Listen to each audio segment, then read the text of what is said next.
கொட்டாங்குச்சியில் tea குடிக்கும் கொடுமை இந்த மண்ணில் கோலேற்றும் சம்பவங்கள் பகுத்தறிவு பாசறைகள் நடக்கும் பண்பட்ட சமூகத்தில் பார்க்கத்தானே நடக்குது. பார்த்து மனது துடிக்குது.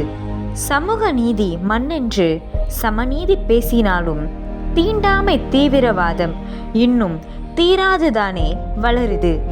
சாதி சண்டை மத சண்டை சகஜமாக இருக்குது. நீதி சொல்லும் சட்டம் கூட சாதாரண மக்களைத்தான் அடிக்குது. வீதியிலே நடந்தா கூட ஜாதி நோய் வந்து பிடிக்குது. சாமி கும்பிட சரிசமமில்லை என பூட்டை போட்டு சீல் வைத்து சிரிக்குது. நூலில்லாத பட்டம் போல சமூக நீதி பறக்குது. சாதி பார்த்து வாக்கை பார்த்து சட்ட ஒழுங்கு நடக்குது.